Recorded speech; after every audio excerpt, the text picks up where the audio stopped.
Hey there, Cinemaster fans. Hope you're ready for some movie magic.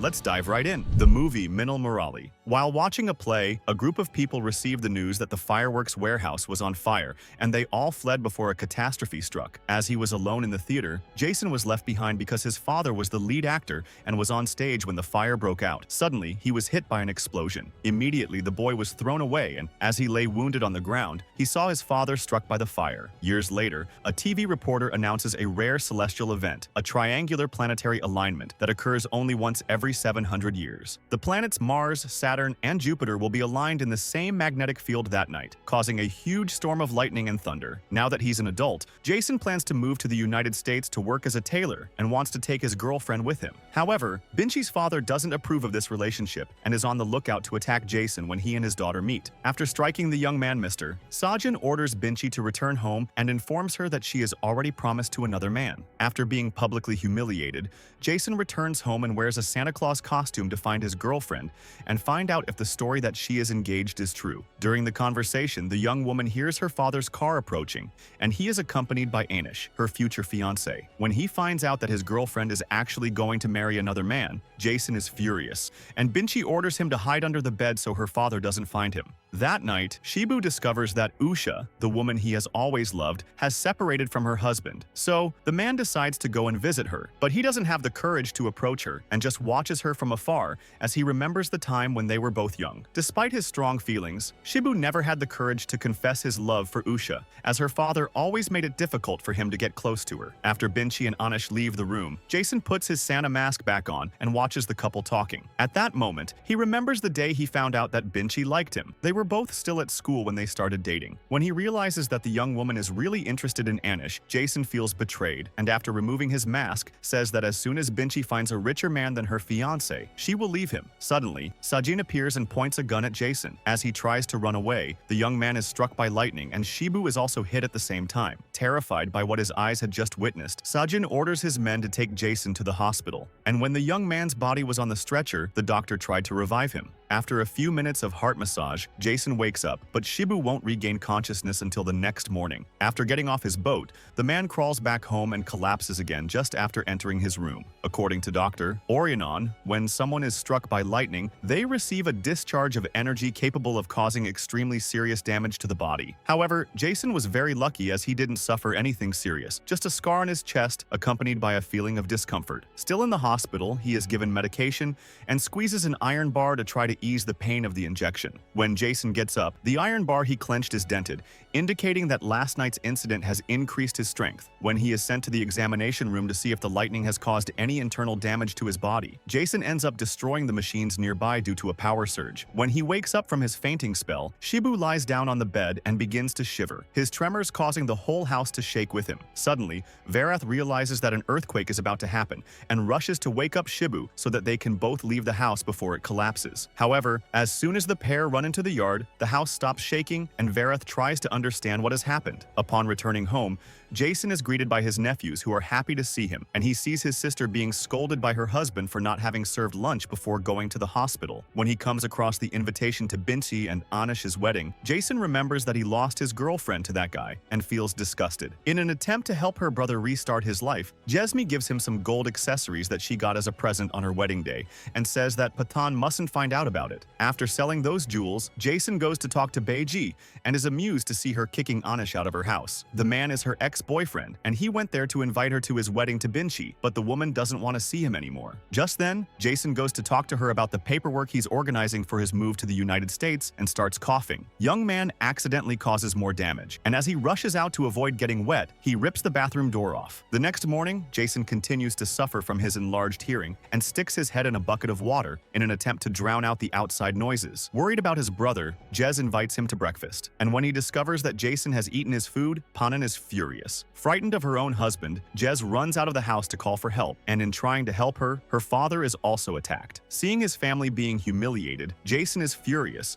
and with a single blow pushes his brother-in-law into the well. When he discovers that his uncle was able to send his bully father to hospital, Jose comes to the conclusion that he gained superpowers when he was struck by lightning, and goes to the school library to find some information that confirms his theory. In the meantime, Shibu also begins to discover how to use his new abilities and realizes that he is able to move objects with the power of his hands as well as having acquired superhuman strength. After hearing about his nephew's discoveries, Jason realizes that he really does have the potential to become a superhero and starts training his skills to find out how far his powers go. While Jason uses his gifts to show off to his friends and family, Shibu gathers the self-confidence he needs to finally propose to Usha after so many years. Since her separation and return to the city, Usha has been frequenting the restaurant where Shibu works, and Pili takes every opportunity to try to invest in a relationship with her. Even after being rejected by the woman several times, he continues his advances, which makes Shibu furious. Then one day, as soon as Usha leaves the restaurant, the man decides to take action and uses his superpowers to teach his boss a lesson. He then decides to go to Usha's house to deliver the umbrella she forgot at the restaurant and helps her help her daughter who is suffering from a serious health problem. A few days after applying for a passport, Jason learns that his application has been denied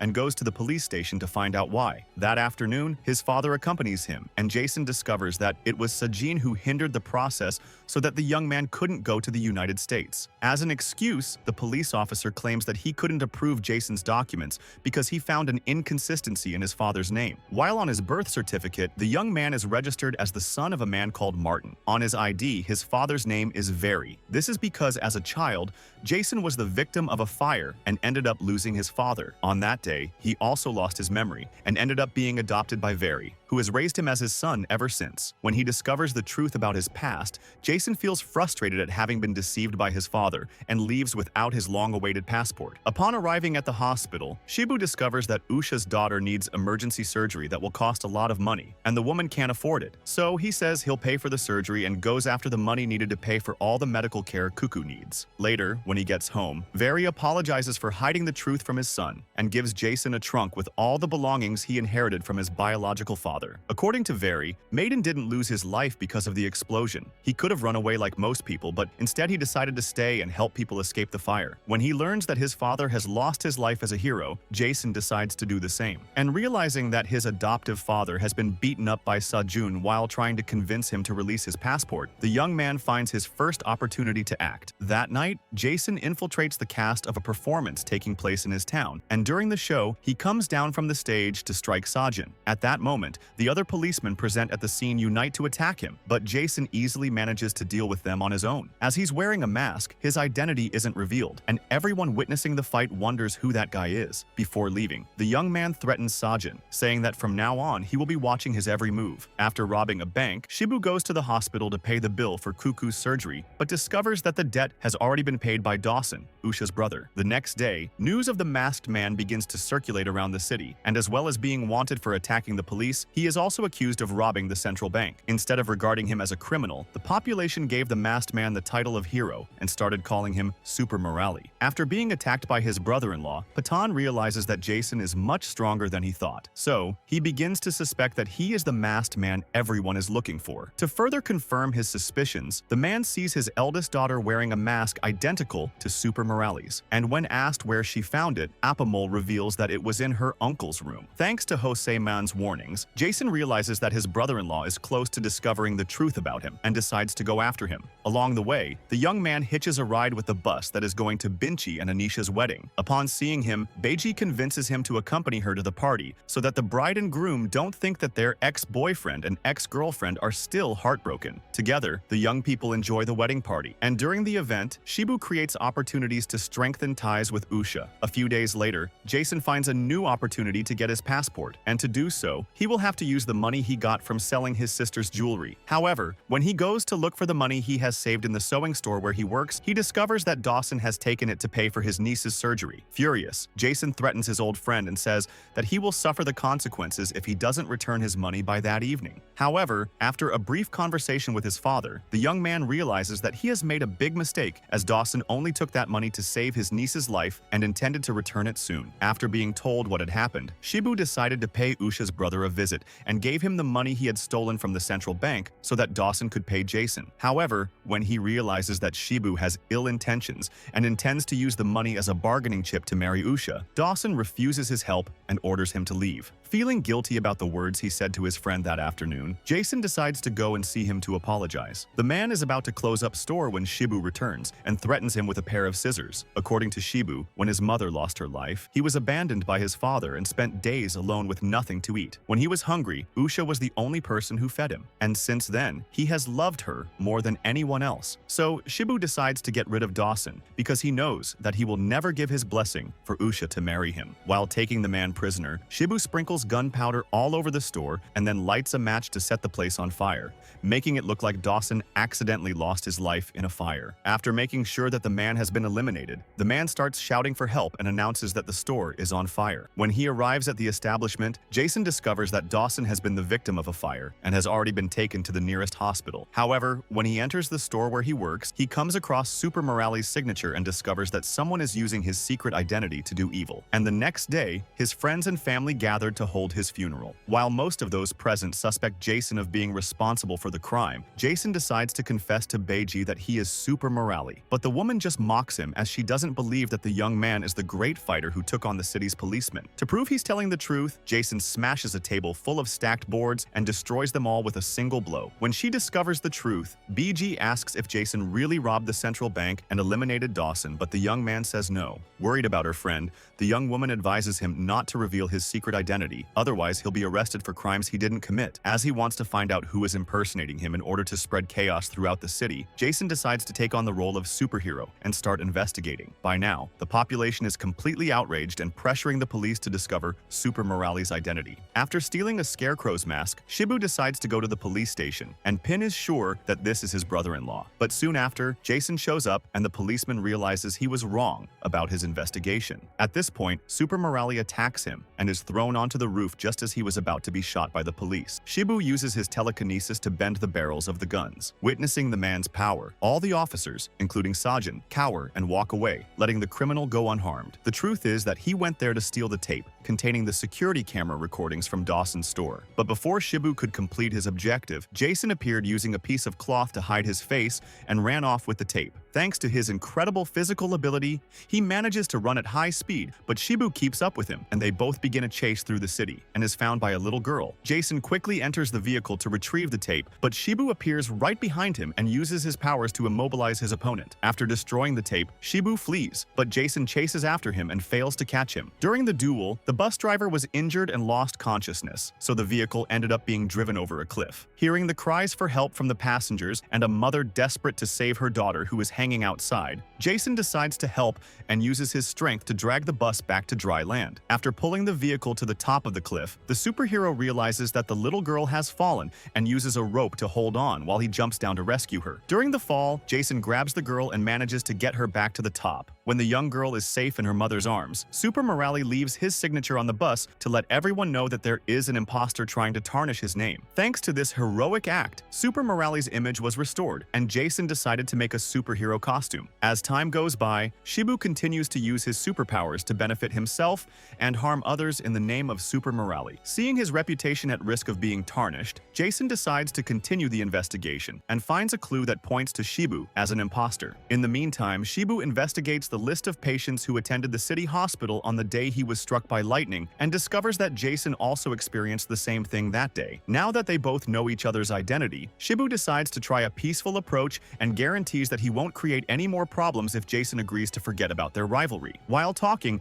the pair notice a strange movement and soon realize that they are being surrounded by the town's residents. Thanks to the testimony of Peely, who ended up returning to the city, the police discovered that Shibu has superpowers and is threatening the inhabitants. When he realizes he's in trouble, the man orders Jason to leave and uses his powers to protect himself from the stones thrown by the people who want to see him arrested. However, while he is distracted, creating his protective barrier, Shibu is attacked from behind and throws the police car at his enemies. On the way home, Jason comes across his brother-in-law and other police officers who have come to arrest him. Thanks to his investigation, Patan comes to the conclusion that his wife's brother is the real Super Murali and puts him behind bars. Even though he has the chance to escape, Jason agrees to be taken away by the police with without putting up any resistance, unlike Shibu, who runs to his house to get his things and escape. But when he gets there, he runs into Usha and realizes that the woman has found his drawings. When she realizes that Shibu has always been in love with her, Usha decides to give him a chance. But the man knows that it is now too late, as there is a crowd of angry people approaching his house. At that moment, he decides to fight back in order to protect the woman he loves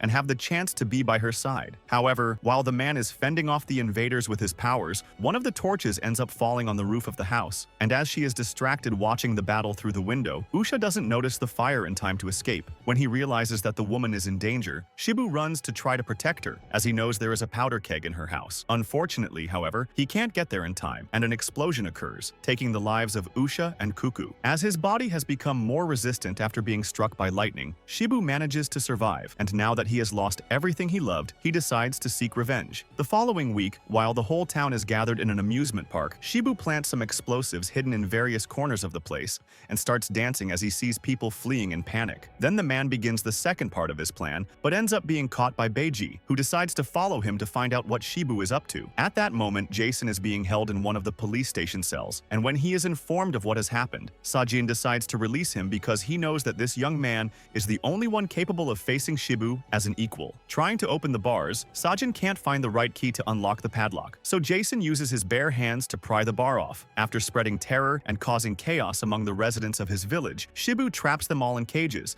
and sets off countless explosives to destroy each of those cells. However, when the place where Jose is being held was about to explode, the fire in the fuse goes out, and after breaking down the bars, everyone manages to escape. At this point, Shibu invades the tower and upon reaching the top floor is thrown down by Super Murali. To his surprise, Shibu says he was already waiting for Jason to arrive, and the two start a duel to prove their strength. After getting rid of his enemy's telekinesis, Jason begins to react and lands numerous blows to his opponent's head. Thanks to his new powers, Shibu gets up and Jason is hit by countless gigantic rocks that his opponent sends his way in an attempt to eliminate him. Even when he seems to have the upper hand, Jason ends up being hit by the objects Shibu throws in his direction, and is trapped by a giant cross. After almost losing his life by smashing into a wall, the young man feels exhausted and can barely stand up. Jason asks Shibu not to hurt those innocent people. Furious at the young man's request, Shibu says he will burn everything just as happened did with Usha and Cuckoo. After saying this, the man hits Jason on the head until he passes out and then leaves. Soon after, the church bell ends up falling on Jason, and just as it's about to be finished, the young manages to get up, awakening his telekinesis powers just like Shibu. Seeing the bell being thrown in his direction, the criminal uses 2 rocks to protect himself, but Jason appears shortly afterwards and starts hitting him until their strength is cancelled out. In an attempt to eliminate the young man once and for all, Shibu sends a spear to hit him in the back, but Jason manages to dodge the attack and continues the battle until he has the chance to catch that spear in the air and use it to pierce Shibu's body. When they realize that the villain has been defeated for good, the villagers approach and applaud Super Murali for his bravery. Weeks after saving his town, Jason manages to get his passport, but decides not to leave India, as he believes he has been chosen to protect the people from the threats that lie ahead. If you enjoyed the video, don't forget to subscribe to the channel and hit the notification bell to get more new videos. See you next time.